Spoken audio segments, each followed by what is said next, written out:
私、こっちからポテトでしょ。データぶつけていきたいと思います。よろしくお願いいたします。じゃあですね、インザギのこういう抜け出しについて調べてみた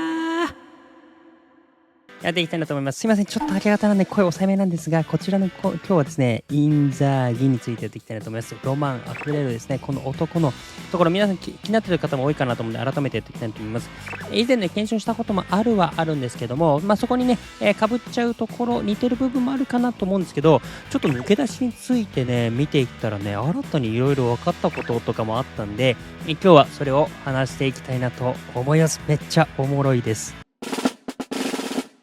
検証方法ですね。検証方法はトレーニングモードのフリーキックで使っていきます。サイドの選手にね、パスを出して、一旦停止をしていきます。そうした時の、中のインザーギのね、動きっていうのにちょっと着目してきました。そうするとね、結構いろいろね、面白いことが分かってきたよって形なんで、今日はね、報告みたいな形でやっていきたいなと思います。使っていくインザーギはですね、今回のユーベントスインザーギを使って、基本的には使っていきたいなと思います。オフェンス戦を上げたバージョンと上げてないバージョン両方やってきたんですけどね、一緒に見ていきましょう。では話していきましょう。固有の動き、固有の抜け出しの動きに近いのかな。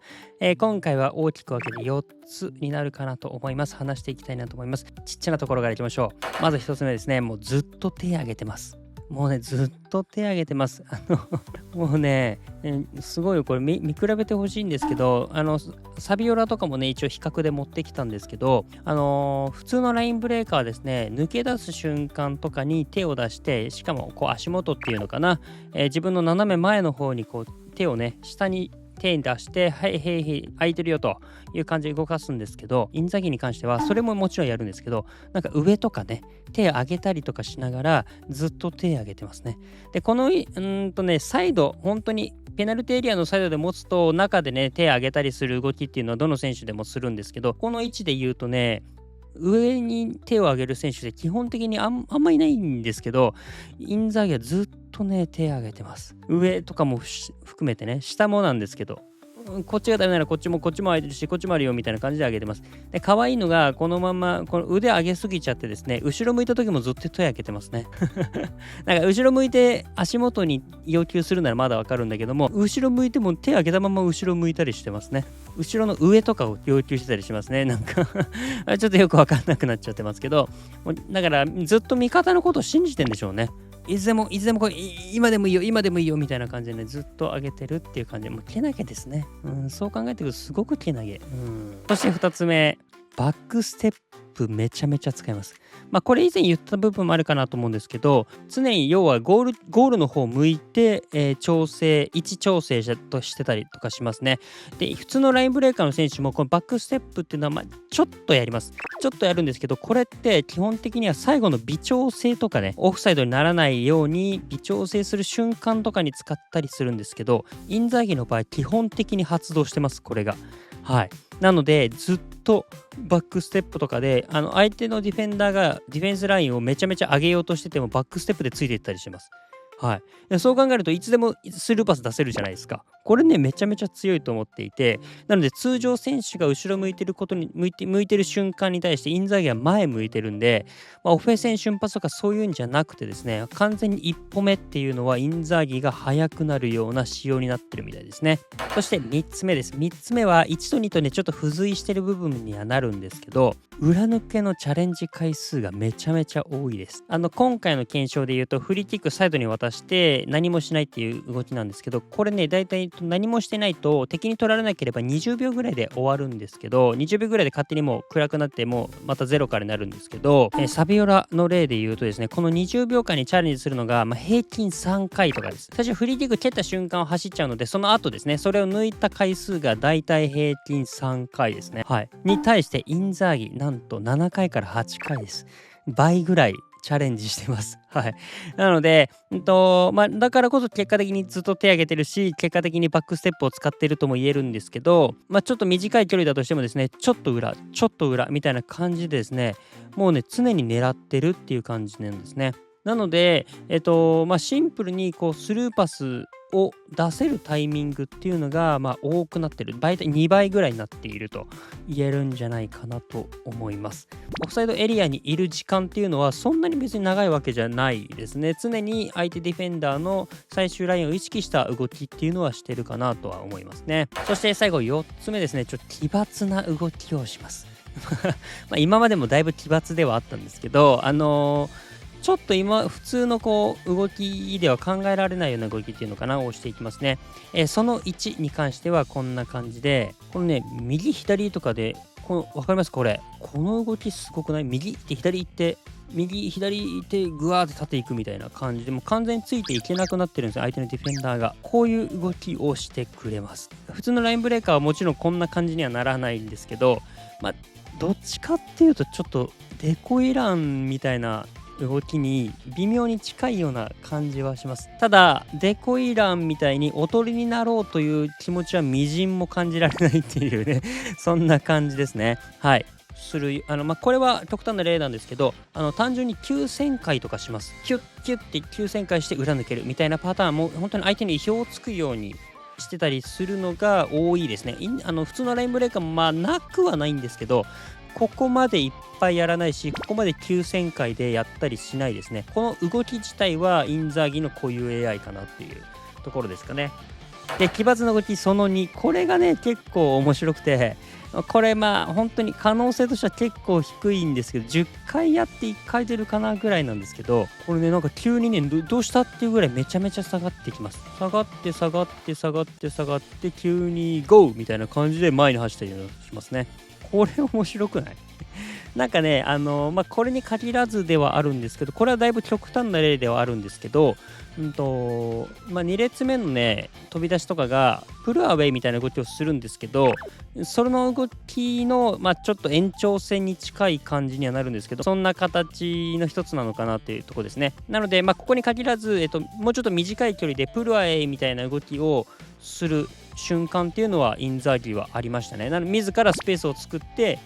そこに走り出すみたいな感じかな。はい。ということで、この4つなんですよ。めっちゃおもろくないですか？もうだから常にね、裏をね、意識してるような感じなんですよね。で、一応ね、これ、以前もね、検証でやってるんで、気になる方はね、そちら見ていただきたいなと思うんですけど、おまけ的なところで話していくとですね、ショートフリーキックの時にですね、常に前向いてるのはインザーゲだったりとか、味方がシュート打った時に基本的に裏抜ける。これもインザーゲの特殊な動きになります。もし取った方はね、ぜひ試してみてほしいし、これはね、インザーギ過去版でも全然出ました。これは確認しましたので、ぜひやってみてください。オフェ戦との関係なんですけど、これに関してはね、初期値でやっても、オフェ戦をマックスでやってもですね、どちらでも今日言った動きっていうのは全部出てました。なので、そこは関係なく、インザーギの固有 AI として動いてるみたいですね。ターンのこの急旋回の動きに関しては、オフェ戦高い方が速い印象はありましたね。ちょっとね、言うてその差って本当に微妙なラインなので、これが本当に関与してるのかたまたまだったのかはちょっとまだ何とも言えないんですけど、なのでどっちかっていうとオフェ線高い方がもちろんいいんですけど、低くても全然この固有の動きっていうのはしてくれるんで、他とはねだいぶ違う形になるんじゃないかなと思いました。というところで今日は結論です。インザーギの固有 AI はおとりになる気がないデコイラン